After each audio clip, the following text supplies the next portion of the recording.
నమస్తే, welcome to our channel. నేను మీ పద్మావతి. ఈరోజు మనతో పాటు ప్రముఖ ఆధ్యాత్మికవేత్త డాక్టర్ ముల్లపూడి సత్యనారాయణ గారు ఉన్నారు. నమస్కారం గురువుగారు. నమస్కారం మా పద్మావతి. గురువుగారు, మేషరాశి వారికి గురుగ్రహం మార్పుల వల్ల మరి మే నెలలో ఎటువంటి ప్రభావితం ఉండబోతుందంటారు? మరి ముఖ్యంగా వీరు ఎటువంటి విషయాల్లో జాగ్రత్తలు తీసుకోవాలి మేషరాశి వారు? వసుదేవసుతం దేవం కంసచాణూరమర్దనం దేవకీ పరమానందం కృష్ణం వందే జగద్గురుం. మనకి మే 14, 2025 సంవత్సరం తర్వాత గురుగ్రహము వృషభ రాశి నుంచి మిథున రాశిలోకి వస్తున్నాడు. ఆ తర్వాత అక్టోబర్ 18వ తేదీన మిథునం నుంచి కర్కాటకంలోకి వెళ్తాడు. మళ్ళీ అక్టోబర్ 18 అక్కడి నుంచి డిసెంబర్ 5 వరకు ఉండి డిసెంబర్ 5 తర్వాత మళ్ళీ మిథునంలోకి వస్తాడు. ఈ విధంగా సంచారం జరుగుతూ ఉంటుంది. కాబట్టి దీని రీత్యా మనకి ఈ మేషరాశి వారికి ఏం జరుగుతుందంటే ధనము అధికంగా ఖర్చు అయిపోతుంది. ధనము ఆదాయం బాగా పెరుగుతుంది. అయితే అనవసరమైనటువంటి ఖర్చులు అన్నమాట. అవసరమైనవి చేసుకుంటే ఏం పర్వాలేదు, లిప్స్టిక్లు, తర్వాత పౌడర్లు, ఆడపిల్లలు జిమ్స్ అలాంటివి అన్నమాట. తర్వాత ఈ యొక్క ఆదాయములో సాఫ్ట్వేర్ ఉద్యోగాలు చేస్తున్నటువంటి వాళ్ళు ఉంటారు కదా, వీళ్ళకి మే 30వ తేదీ తర్వాత రాహువు మనకి కుంభరాశిలోకి వస్తాడు. కేతువేమో కన్యారాశి నుంచి సింహరాశిలోకి వస్తాడు. అప్పటి నుంచి సాఫ్ట్వేర్ కంపెనీలు ఎవరైతే రన్ చేస్తున్నారో అటువంటి వాళ్ళ పరిస్థితులు బాగుంటాయమ్మా. అయితే విచిత్రం ఏమిటంటే ఈ మేషరాశి వారికి ఈ భర్త బట్టలలో వాషింగ్ మెషిన్లో బట్టలకు సాయం చేయట్లేదని, ఆ తర్వాత ఫ్రెండ్స్తో వెళ్ళి పార్టీలు చేసుకుంటున్నాడని చెప్పేసి అమెరికాలో ఉన్నటువంటి వాళ్ళు కూడా, పోనీ ఏదో పల్లెటూరు అంటే ఏదో అనుకోవచ్చు, బాగా చదువుకున్నటువంటి వాళ్ళు, పిల్లలే ఇంజనీరింగ్లు చదివి పెళ్ళిడికి వచ్చినటువంటి వాళ్ళు, భర్త ఇంతకుముందు చిన్న చిన్న సహాయాలు చేసేవాడండి, ఇప్పుడు కనీసం సహాయం చేయట్లేదు, నన్ను శత్రువుగా చూస్తున్నాడు అని చెప్పి బాధపడుతూ ఈ యొక్క మేషరాశి వాళ్ళు అనేక మంది ఉన్నారు. ఇదంతా ఏమిటమ్మా అంటే మనకి ఇప్పుడు బుధుడు మనకి ఈ నెలలో మీనరాశిలో ఉన్నాడమ్మా, నేచపట్టేసి ఉన్నాడు. కాబట్టి కమ్యూనికేషన్ ప్రాబ్లం ఇద్దరి మధ్య కూడా ఈ విధంగా మేషరాశి వాళ్ళకి జరుగుతుంది. అలాగే ఈ యొక్క ఏలినాటి శని జరుగుతుంది కదా, బట్టి మేషరాశి వారికి ఈ ఏలినాటి శని ప్రభావం వల్ల లవ్ మ్యారేజ్లు చేసుకున్నటువంటి వాళ్ళు ఉన్నారు. నా శిష్యుల్లోనే డాక్టర్స్ ఉన్నారు. వాళ్ళు చక్కగా లివింగ్ ఇన్ రిలేషన్ 2014 నుంచి ఉంటూ 2018లో వివాహాలు చేసుకున్నారు. 8 సంవత్సరాల తర్వాత బాగానే ఉంది. మరి హాయిగా పాపం పెళ్ళే 2 సంవత్సరాలు కూడా అవ్వలేదు. అమ్మాయి చక్కగా పెద్ద చదువుకున్న ఎండి, ఈ అబ్బాయి ఏమో ఎంబీబీఎస్ చేసుకుని గవర్నమెంట్ డాక్టర్గా ఉన్నారు. మంచిగా ఉన్నటువంటి వాళ్ళు సడన్గా వాళ్ళు చెల్లెలు భర్త ముందు కొట్టారని, ఇలా చిన్న చిన్న కారణాలతో, ఏదో ఆ అబ్బాయి కోపంలో ఏదో మామూలుగా అని ఉంటాడు కదా, అట్లా చిన్న చిన్న కారణాలతో ఎంత భయంకరంగా పెద్దగా అయిపోయిందంటే అంత తీవ్రంగా విడిపోయే స్థాయికి వచ్చేసింది. అంటే ఏలినాటి శని ప్రభావం అంత దారుణంగా ఉంటుంది. మనం చెప్తున్నాం అనుకో, వాళ్ళు ప్రేక్షకులు భయపెడుతున్నాం అనుకుంటారు. వాస్తవాలు అనమాట, ప్రాక్టికల్ నగ్న సత్యాలు మాట్లాడుతావు నువ్వు నేను కూడా. కాబట్టి ఈ యొక్క మేషరాశి వారికి రైతులకి బ్రహ్మాండంగా ఉంటుంది. మంచి పంటలు పండుతాయి, మంచి లాభాలు తీస్తారు. ఆ తర్వాత సినిమా యాక్టర్లు మంచి ఆదాయాన్ని ఇచ్చేస్తారు. అండ్ అసలు ఫేమ్ లేనటువంటి వాళ్ళు కూడా మంచి ఫామ్లోకి వస్తారు. ఆ విధంగా ఒక చక్కటి ఒక ప్రణాళికాబద్ధంగా వెళ్తారు. అమెరికాలో మరి లండన్లో పాపం ఈ పిల్లలంతా కూడా స్టూడెంట్స్ వెళ్ళి చదువుకున్నారు. ఇప్పుడు వాళ్ళకి ఏమీ ఇది లేదు, వాళ్ళకి ఉద్యోగాలు లేవు, సద్యోగాలు లేవు, చేయనివ్వట్లేదు ట్రంప్. అయినా సరే అమెరికా మీద క్రేజ్ తగ్గట్లేదు వీళ్ళకి.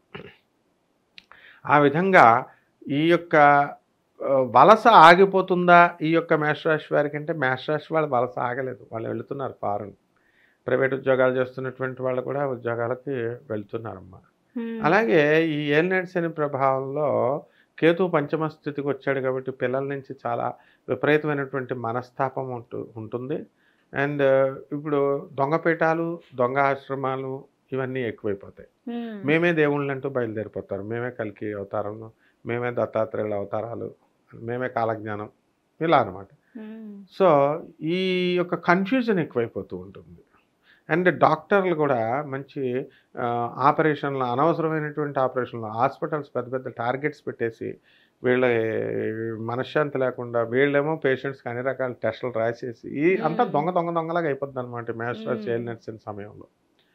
కాబట్టి ఇందులో మేషరాశి వాళ్ళు ఎవరైనా ఉంటే డాక్టర్లు కానీ, లాయర్లు, చార్టెడ్ అకౌంటెంట్స్, కాస్ట్ అకౌంటెంట్స్ వీళ్ళంతా కూడా వృద్ధిలోకి వస్తారు. కానీ మనసు చంపుకొని వీళ్ళంతా కూడా అక్రమాలు చేసేస్తా ఉంటేనే వస్తారు. అలాగే నిజాలు చెప్పేటటువంటి జ్యోతిష్కులు, నిజాలు చెప్పేటటువంటి ఆధ్యాత్మికవేత్తలు ఉంటారు. వాళ్ళకి మనలాగా అనమాట. మనకి ఎవరు కూడా ఇష్టపడరు. అదే అబద్ధాలు చెప్పి ఇలా చేయి, అలా చేయి, రెమెడీ చేయి, ఆ రెమెడీ చేయి, ₹1,00,000 పట్టరా, ₹2,00,000 పట్టరా అనేటటువంటి వాళ్ళకి ఎక్కువ ఆకర్షింపబడతా ఉంటారు. కాబట్టి ఈ మేషరాశి వాళ్ళకి ఏంటంటే ఫైనల్గా మనకి ఈ యొక్క కుజుడు బాలేదమ్మా. కుక్క కరుస్తుంది. కుజుడు కర్కాటక రాశిలో నీచపెట్టున్నాడు. అంటే కాస్ట్లీ వస్తువులు ఇవన్నీ కూడా దగ్గర ఉండకూడదు. ఏమన్నా గొడవలు జరుగుతున్నప్పుడు ఇవన్నీ నేలకేసి బద్దలు కొట్టేస్తూ ఉంటారు. మనశ్శాంతి అనేటటువంటిది కుటుంబంలో తక్కువగా ఉంటుందమ్మా. ఈ రకంగా సౌందర్యోపాసన మీద ఎక్కువైపోద్దమ్మా. అందరూ కూడా కాస్మెటిక్స్, జెమ్స్ ఇలాంటి బిజినెస్లు బాగుంటాయి. కిరాణా షాప్ వ్యాపారాలు ఇవన్నీ కూడా అంతా మనుషులంతా కూడా మందకొడిగా ఉంటారనమాట. అన్నం తిన్న తర్వాత ఏసీ రూమ్లో కూర్చోపెట్టే స్టూడెంట్స్ని కూర్చోపెడితే ఏం చేస్తారమ్మా, నిద్ర వస్తుంది అలాగే. కాబట్టి అయినా సరే పిల్లల్ని ఏసీ కోచింగ్ సెంటర్స్లోను వీటిలోనూ చేర్పిస్తూ ఉంటారు. ఫారెన్లో ఎవ్వరిని చూడమ్మా నువ్వు, నాకు ఉద్యోగం లేదు, సద్యోగం లేదు అంటారు. మేము అప్పుల బాధ అంటారు. ఉద్యోగం వెలగబెట్టారుగా 20-30 ఏళ్ళు బ్రహ్మాండంగా, ఎవరికేం దాన ధర్మాలు చేసి పోగొట్టుకోలేదు కదా. పేదవాళ్ళకి ఒక్కళ్ళు ఇచ్చిన వాళ్ళు, జ్యోతిష్కుడికి మనకే ఎవరు ఏంటి అలాగా వీళ్ళంతా కూడా. మరి ఏమైపోతున్నాయి అప్పుల బాధ అంటే దేవుడు ఎందుకు రక్షిస్తాడు? గురువు యొక్క ఆశీస్సులు కావాలి కదమ్మా. గురువులకే పంగనామాలు పెడుతూ గురువుకే ఇచ్చేస్తే ఎట్లా అవుతుందమ్మా పద్మావతి? కాబట్టి మేషరాశి వారికి అన్ని విధాలా బాగున్నాయి. ట్రాన్స్ఫర్లు కావాలనుకున్న వాళ్ళు ట్రాన్స్ఫర్లు అన్నీ బాగున్నాయి.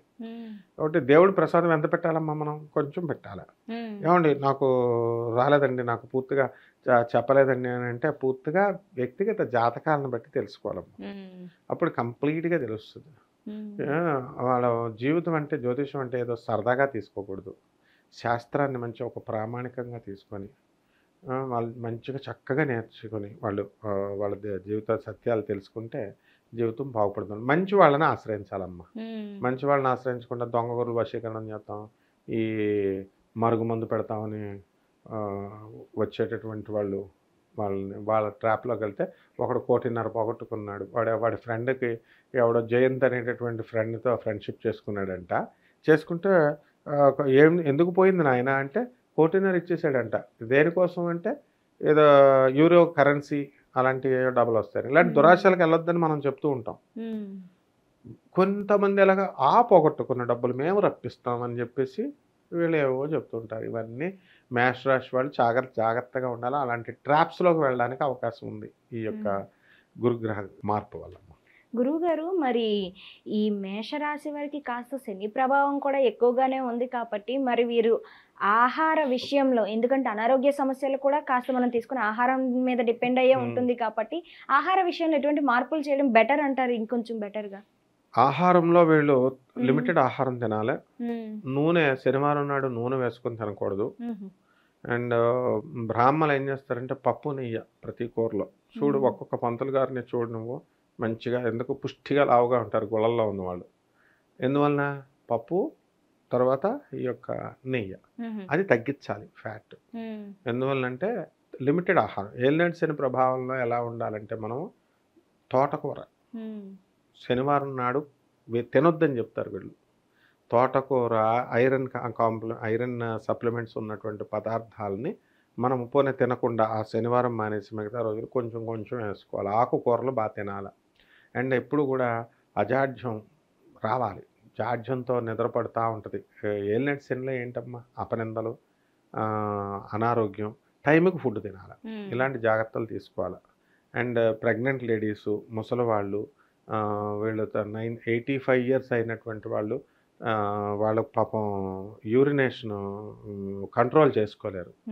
అది చాలా ఇబ్బందిగా ఉంటుంది. కోడళ్ళు వాళ్ళు ఒప్పుకోరు అనమాట.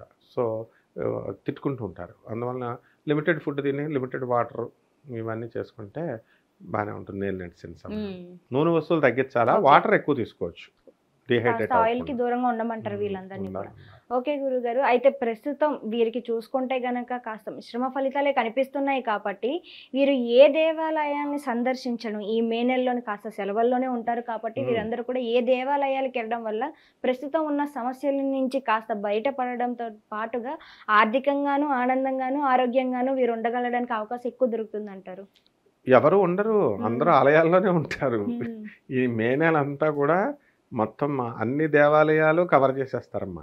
ఇప్పుడు ఏలినాటి శని సమయంలో వీళ్ళు ఏం చేయాలా, పరమేశ్వరుడి యొక్క ఆలయాలు, శనీశ్వరుడు యొక్క ఆలయాలు, మందపల్లి వెళ్ళాలా. రావులపాలెం మందపల్లి ఉంటుంది, రావులపాలెం దగ్గర ఈస్ట్ గోదావరిలో. మాందాపురం అని వికారాబాద్ దగ్గర ఉంటుంది మనకు తెలంగాణలో. శని సింగనాపూర్ తెలిసిందే. కాబట్టి ఇక ప్రతి గుళ్ళో ఇంటి దగ్గర ఉన్నటువంటి శనీశ్వర దేవాలయాలు ఉంటాయి.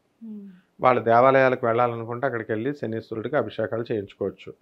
వీళ్ళే మన ఇంటి దగ్గర ఉన్నటువంటి దేవాలయాల్లో అందరూ పోసుకోవచ్చు, డబ్బులు ఖర్చు అక్కర్లేకుండా. అన్నిటికంటే బెస్ట్ రెమెడీ ఏమిటంటే ఈ రావి చెట్టు చుట్టూ ప్రదక్షిణాలు చేయాలని నీళ్లు పోసి. అంతకంటే చక్కటిది నువ్వుల నూనె. ఇప్పుడు డ్యూటీలకు వెళ్తూ ఉంటారు కదా వీళ్ళంతా, ఆడవాళ్ళు మగవాళ్ళు అందరూ కూడా ఈజీగా ఉండడం కోసం నల్లని ఒత్తు తీసుకొని నల్లని క్లాత్ని కట్ చేసి ఈ శనికి ఏంటమ్మా చిమ్మిలి తయారు చేస్తాం కదా, ఏది నువ్వులను బెల్లం చిమ్మిలితో దీపం తయారు చేయాలి. చిమ్మిలితో దీపం తయారు చేసి దాంట్లో నువ్వుల నూనె పోసి ఈ యొక్క నల్లని దీపాన్ని కరెక్ట్గా ఉదయం 8 గంటలకు కనుక శనీశ్వరుడికి పెట్టి ఓం శనేశ్వరాయ నమః, ఓం శనేశ్వరాయ నమః అనే మంత్రాన్ని 108 సార్లు జపించారనుకో అద్భుతంగా ఉంటుందమ్మా. ఇది ప్రతి శనివారం చేసుకోమంటారు? ప్రతి 19 శనివారాలు చేస్తే బ్రహ్మాండంగా ఉంటుంది. చాలా చక్కగా వివరించారు గురుగారు. అయితే మేషరాశి వారికి ఏ విధంగా ఉండబోతుందో పాటుగా పరిహారాల విషయంలో చాలా చక్కగా ఎక్స్ప్లెయిన్ చేశారు ప్రతిదీ కూడా. ధన్యవాదాలు.